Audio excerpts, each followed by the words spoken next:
Failure is not deadly. Giving up is. I learned that day that rejection and failure are just speed bumps on the way to success. Dealing with failures is similar for everyone. We have this delusion that success means everything you do works the way you expect. In reality, the most successful people are the ones who have failed 10 times more than you. They learn more, faster. They were willing to fail more often. And most importantly, they didn't store it as failure. The problem is expectations. People say, I'm supposed to be here by now. Early in my career, I overestimated what I could do in a year and felt disappointed. But I underestimated what I could do in a decade or 2 or 3. Expectations hurt you more than failure. You also need to develop the skill of maximizing your time. Most people think they should automatically know how to run a business, manage time, or be productive. But these are skills. Without them, you fail. That's why most businesses are gone in 5 years. I was overwhelmed in my early days. I used to make long to-do lists.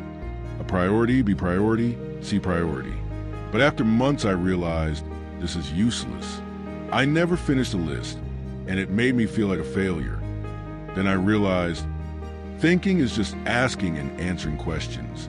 The question I kept asking was, what do I need to do? Wrong question. If you keep asking what to do, you'll be stressed and overwhelmed. You must start with, what do I really want? What's my outcome? Clarity is power. If your brain knows exactly what you want, it will figure out how. But most people just react to what's urgent or thrown at them. I teach something called RPM, Results-Focused, Purpose-Driven, Massive Action Plan. 3 questions. What do I really want? What's the exact result? Not vague. Be specific. Why do I want it? Purpose is a power. Strong enough reasons lead to action. What do I need to do to get it? Create a massive action plan. Then pick the 20% that gives 80% of the results. When I focus on outcomes and purpose, I'm not stressed. I know what matters. Failure itself isn't the problem. What you call failure is. Don't fail, learn.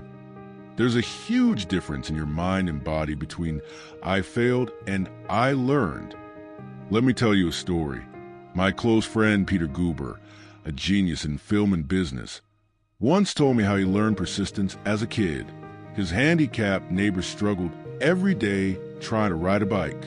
His father pushed him, walked away, let him fall, let him struggle. After weeks, the boy finally rode that bike, and for the first time saw his father cheering from the window.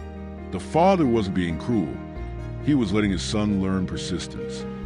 Peter said, "That day I learned failure is not deadly. Giving up is. Rejection and failure are just speed bumps on the way to success."